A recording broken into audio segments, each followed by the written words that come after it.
Alright guys, welcome to the Adroit Technologies online WebEx. Today we're going to be looking at the what's new in Adroit Smart UI 8.3 and Maps 3.3. Again, if you guys can just keep your mics turned off for now. And we'll get started. The show will be about half an hour to 45 minutes, not very long. And if you can just keep your questions for at the end. For those of you who don't know me, my name is Dean Gibson. I'm the Adroit International Technical and Commercial Sales Support, Commercial Support and technical support. Typically my functions are helping you guys out in fulfilling your clients' solutions or your requirements. If you have any questions that you want to raise, please feel free to email me at deang@adroit.co.za. and I'll be able to respond to those questions as soon as I can. Alright, so first off, today we're going to be looking at, as I said, a few of the new functionality within our product, the Adroit Smart UI 8.3 or Maps 3.3. This talk is based on what's new in Adroit. That document you can download from our website. This PowerPoint presentation and video that we are recording will be available for download as well. The first thing we're going to look at is our configuration editor. We've got a new functionality within it which allows us to have multiple configuration. You'll see inside your editor itself, within the application itself, you have a few navigational icons on the left hand side here. Right at the top you'll see there's an icon there named configuration. If we click on it, by default your allow multiple configuration is checked on. So nowadays what we can do is we can actually allow multiple configuration, and what this is this makes use of multiple configurations where each configuration is completely separate or insulated, containing its own files, application settings and or registry keys. This will allow the engineers who work on multiple systems to separate these systems apart. So typically we would use this from an SI or a developer's perspective. We'll you'll see inside my configuration here, in my drop down box, I have a few configurations selected. For ours, I've already pre-baked a project or configuration which I've called WebEx_run. To create a new one is fairly simple.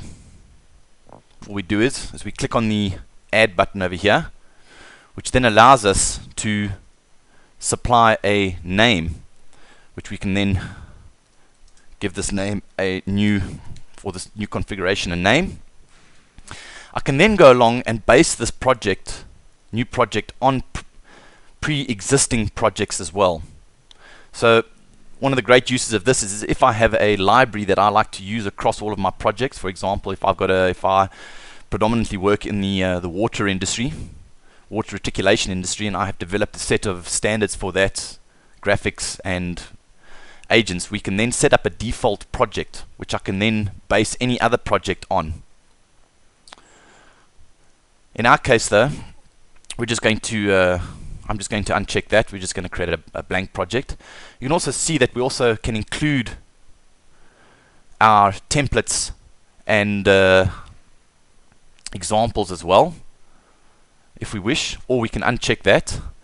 A note for those of you using maps: if you do check this on, it also does not, or check it off rather, it also does not include the maps templates and libraries. You'll also see down here, we'll cover this a little bit later on, But we also have a we can also do a full or HMI configuration, depending on what license we've bought.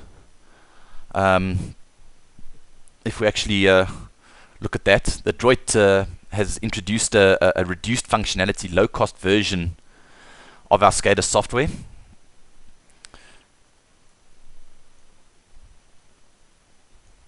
Sorry guys, we're just going to get rid of that there. Basically what this does is it prevents the users from using AREC, command, auditing, the max demand, multi-states, OEE, PID agents, SNMP, some system data logs and text.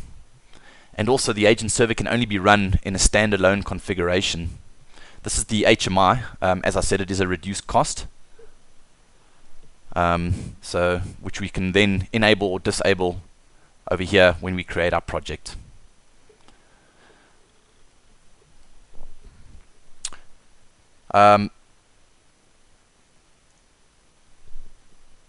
So this is a sorry.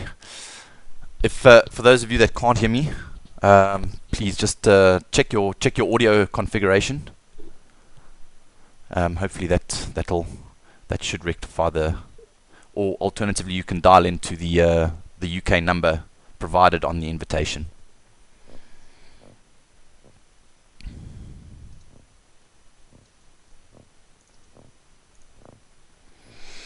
Alright, moving along.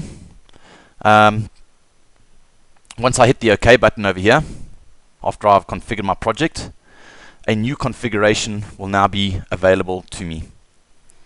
These configuration files we're also able to backup and restore using our backup and restore functionality within our project itself. You'll see I'm going to open up my Windows Explorer over here. These files are saved under your C drive, program data.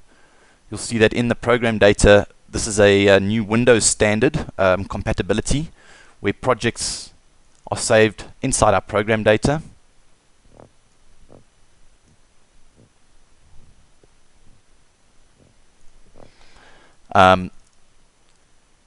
Inside our configuration, you'll see there I have the three predefined ones. In our case, we're going to be running the WebEx project. I can then, once my project has been created, it will then have for example, our database, our agent server database will then be saved into that particular project configuration.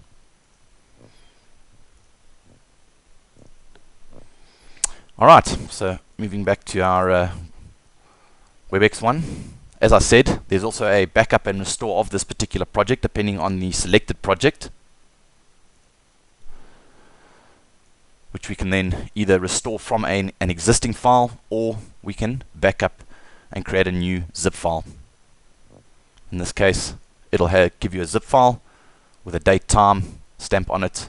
This process can also be automated as well by scheduling it in Windows, allowing you to back up your projects and your configuration quickly and easily.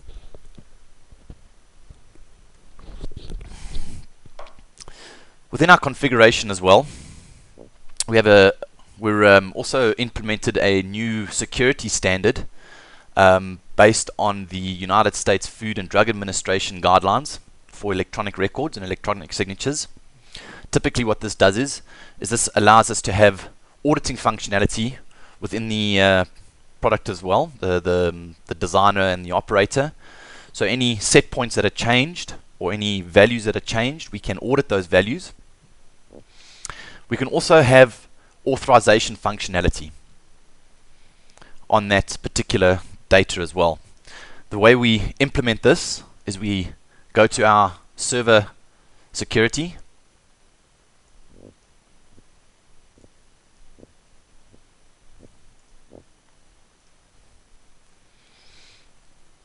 you'll see in my case here what I've done is would you like to enable the 21 CFR 11 compliancy for the server itself?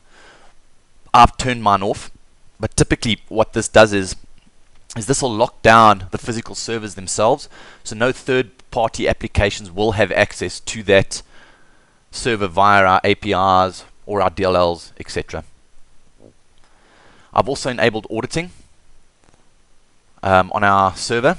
What this does is the auditing functionality writes to a SQL compact database, which is locked down. You will not have access to this database. This is locked by our production department. The only way to access this database is via the compact database is via our auditing reports.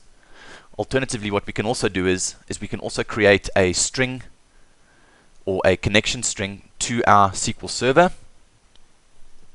which will allow us to write auditing data into a separate database at the same time for reporting on that you can have access to. You'll see last night I ran through a test of the my little project I'm going to be showing you today, and inside there you'll see I've captured some data.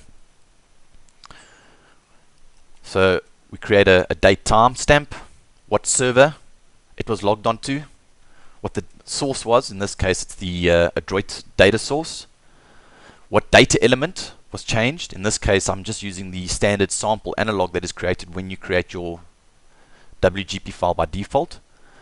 You'll also see that it captures my username, in this case my logged on name, which is captured against my local security, as well as an operator that I created for testing purposes, and then what the value of that particular, what the value was that was changed. I can also create comments within the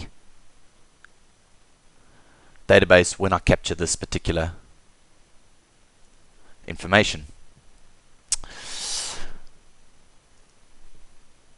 Alright guys, so that's the pretty much most of the newer stuff that has been added into the config editor.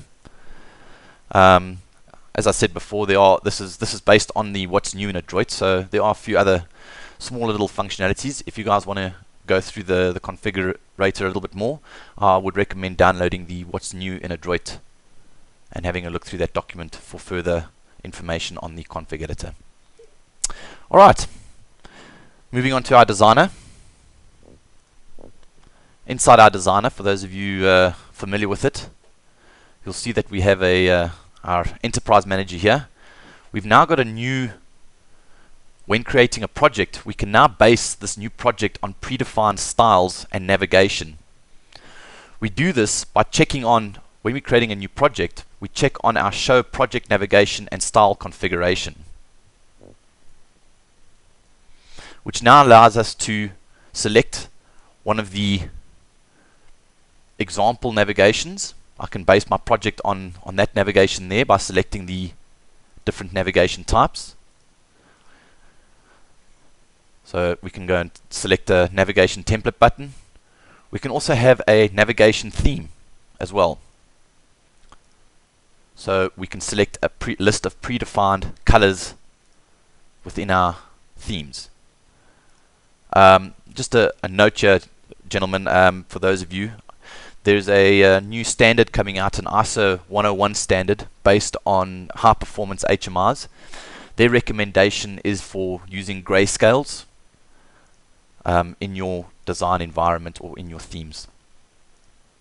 We will be basing a webinar on that theme in one of the upcoming shows. The next thing we can also do is we can also select a project style. So these are our default text and font colors and sizes. Again, we can also set up our own and then create a new style.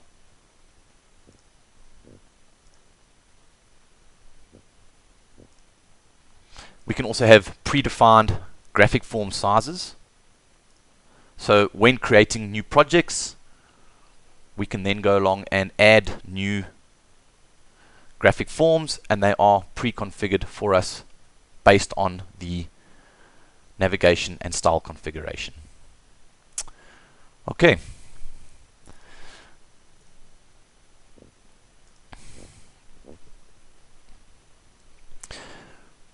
Our I've created a project last night, and I've based it on a pre-existing style.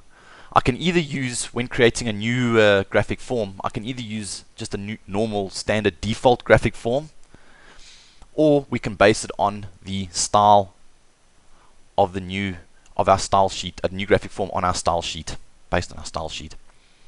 And inside here, you'll see we can now then go along and add our new graphic form and give it a name.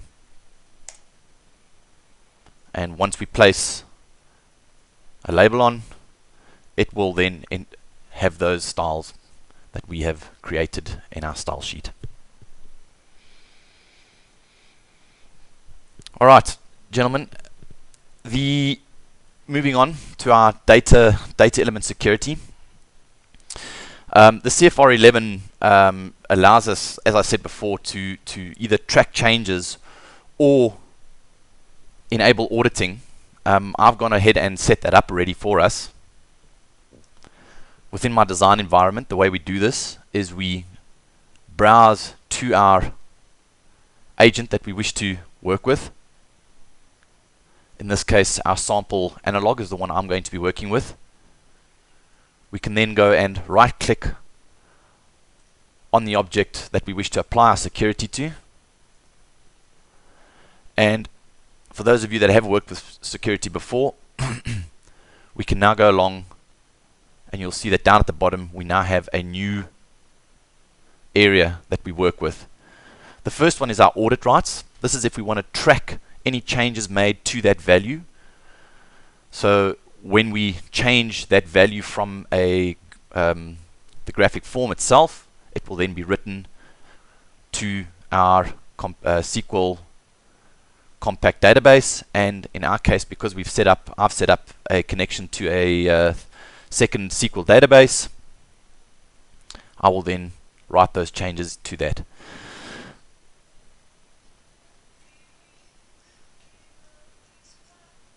The second checkbox over here is the required authorization. This will require as part of the standard, will require an authorization regardless of whether that user has rights to that data or not. So for example, you'll see inside here, my user has full rights to the system, but from my operator's environment, if I do make a change, I will still require a second authorization step on that particular, for that change to go through. The operator itself, I've also added a group in here, an operators group, and you'll see as well that operators group does require authorization and also write data. So what I'm going to do as well is I'm also going to apply some security to my alarm set points within for the analog itself. This one on the alarm set points itself, I do not require authorization. However, my operator, you'll see, has no rights to that data. They cannot write to it. We have a new interface which will require a once-off password. So what we're doing now is we don't need to log in as a new user. We can merely have a once-off password check that will then allow us to write data to that particular set point.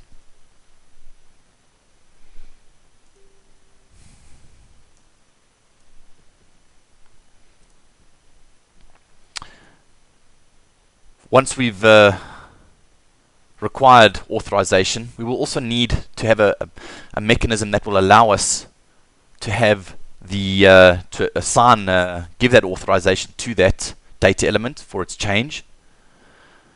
This data will then be captured. This dialog is actually part of the system information project as well. So under our system information, you'll see that for those of you that haven't or have worked with it before, we now have two new folders in there. Our auditing, which allows us to report against our auditing when we request that on our data element. And also we have a data element authorization graphic form, which will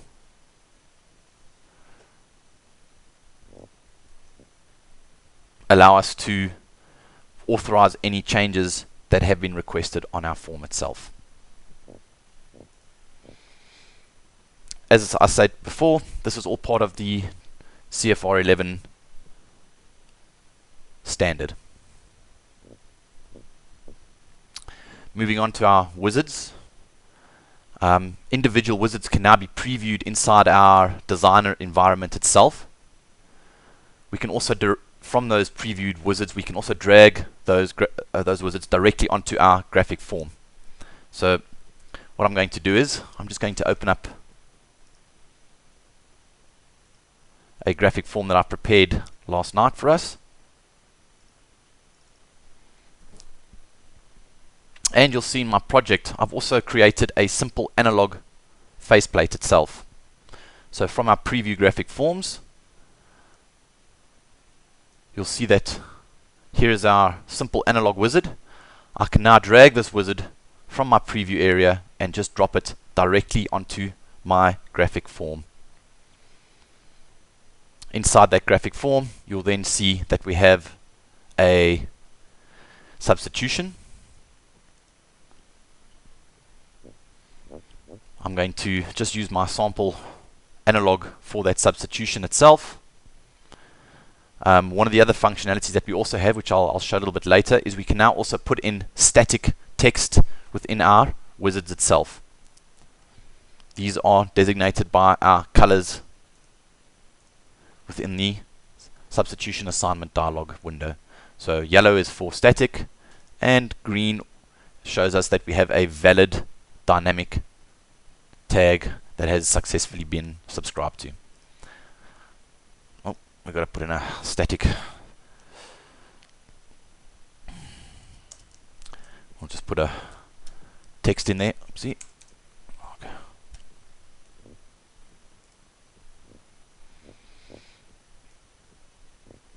And once we go to runtime, we now have a text as well as we display the analog name. I'm not displaying the static text as yet. We will go through that in a little bit now. But inside there you can now see that we've now got our wizard that we can add into it.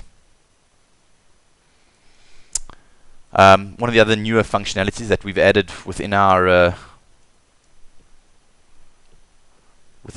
wizards is when we update our wizards, we can now reset the current size of the wizards as well. So if we increase our wizard size, it will then automatically adjust the sizing of all our wizards and update them across all the instances within our project.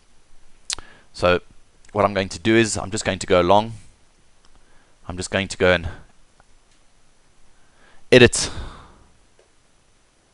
my wizard. I'm going to make it a bit larger. I'm going to go and place a label on my wizard here. Just going to go and make a few changes in his property. First off, just change his alignment. And I now want to give this object a static substitution. The way I do this is I go to the text property of that object,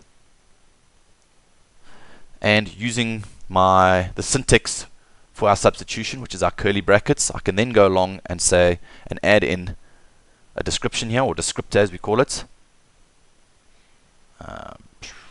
Just call it text. Once I hit enter, I will then be prompted. You have entered text in between curly brackets. Do you wish to create a static substitution for this property? I say yes, and once I've done that, I can then go and just optimize my wizard and save him. I'll then be prompted to update my graphic form. I can say yes. It'll then prompt me and say to avoid losing changes. Obviously, we have to make sure that all our graphic forms are saved. I'm I'm just going to click on the yes button.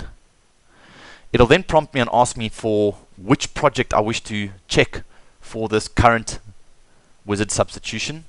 I'm just going to search for my WebEx project. There's the form that I'm using that particular wizard instance on. I can then check that on. Say yes, I wish to update him. If I had multiple projects or multiple graphic forms that I wish to update, I can then go along and click on the select all. I'm then going to check on the reset instances to current wizard size. Hit the update button. This will now go and update my wizard, and I will then be prompted and say that I have a new substitution that needs values assigned to it. I'm going to say OK, click on that object, and I'm going to go along, and now I'm going to create a new static substitution. Click on the finish button, and there is my object that has now been inserted and updated. The next thing we're going to look at is, once I put my wizard down, I now want to be able to open up a instance of a template or from this wizard. The way I do this is, we're just going to minimize that guy there. We go back to our wizard itself. I'm going to open it up on the click of the agent's descriptor tag name at the top. You'll see I've already added an execute command. The graphic template I'm going to be opening up is my analog faceplate template, which I created again last night. He's going to be a modal form, and I'm going to have inside my alias or my substitution, I'm now going to go along and add in my substitution, which is the same as the wizard. What this does is it doesn't require an additional substitution in here. This will just substitute the agent's name as the same as my wizard. This will open up my analog faceplate template, which you see inside here, and it will pass the value of that substitution then into my data element input. The next thing on this wizard that I'm also going to do is I wish to open up a second faceplate, a setup faceplate, which is this particular analog faceplate over here for adjusting my set points. You'll notice that my substitution is the same. On the original template that I'm going to be opening up that set point, I'm going to be using this set point tick box over here. However, I don't want to have to redo all my substitution from there. So what I can now do is, via my aliases, I can check on use parent form alias values. What this does is the new template faceplate that we're going to be opening up will now inherit the substitution automatically. For this to work, it is vital that the substitution uses the same descriptor.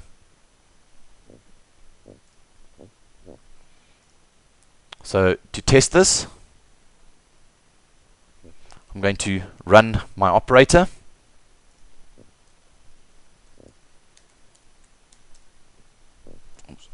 That's correct.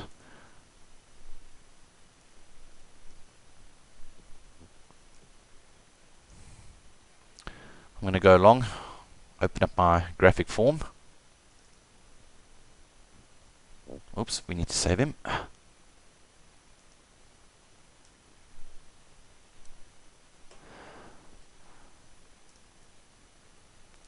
I can now open up the initial faceplate, and we can then go along and say change my set points, and I can go along and then I can change this guy, change this value within my set point faceplate. Remembering from our data element security that I have asked for audit authorization. I cannot change this without also changing the name of or supplying a second username and password. For this to work, I'd need a user that has rights to this data element. Currently, the only user that has rights is myself on this particular username, so I cannot change this. I can then defer and use another username to log in. So what we're going to do is I'm just going to change my user now.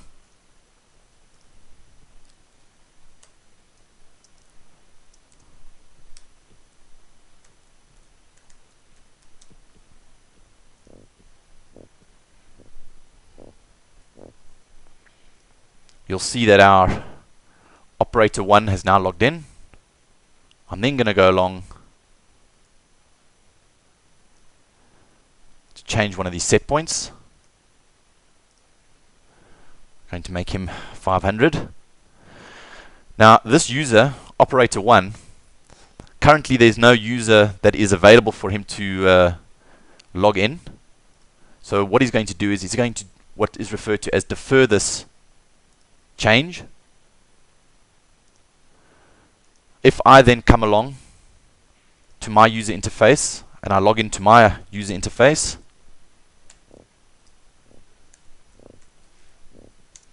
oh, wrong password.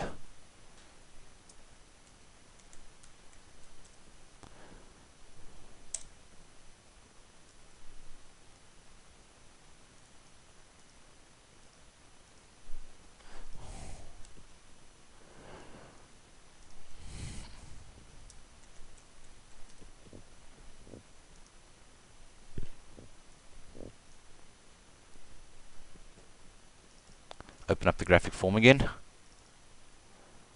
and I then go to my authorization graphic. You'll see now that this change is waiting for me to supply a name and a password.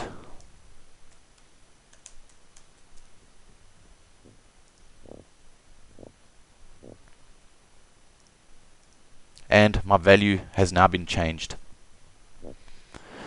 So that was the CFR 11 authorization.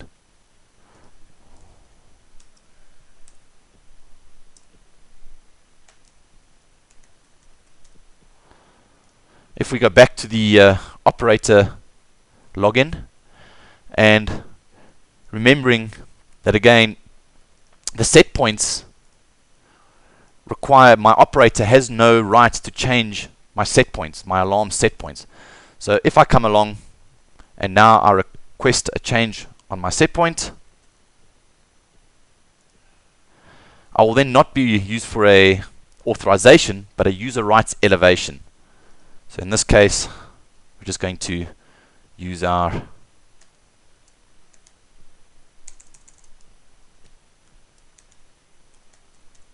and I'm going to supply a comment here and say user has required a change. We can then go along, hit the finish, and that will then write all of that data into our database, which we can then keep a track record of. As you can see inside here, this will then, our changes will then come through. The first one has already come through, and in a few minutes or so, the second one will also come through.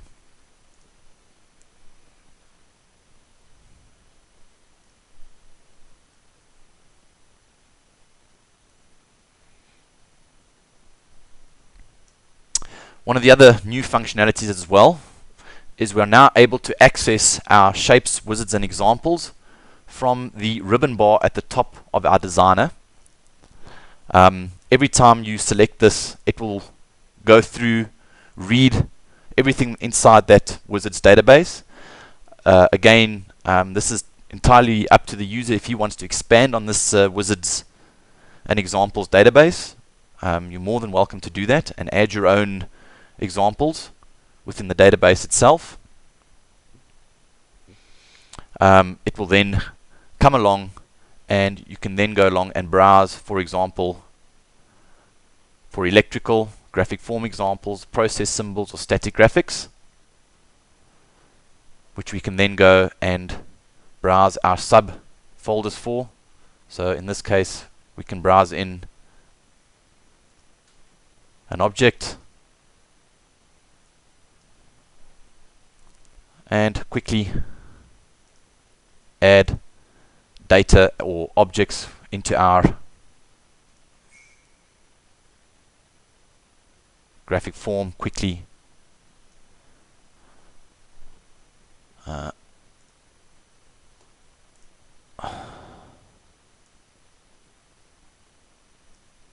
We just go to our design and we can go to our layout, send him to the back, and we can quickly add objects from that toolbar and that navigation. You'll also notice that we've added in quick formatting for adding of different objects. So if we wish to change a specific object's shading, we can do that quickly inside our quick picks themselves. Alright, gentlemen, that's pretty much the end of the presentation. I'm going to open up the floor to questions. For those of you that have any, please go ahead and unmute your mics and ask your questions.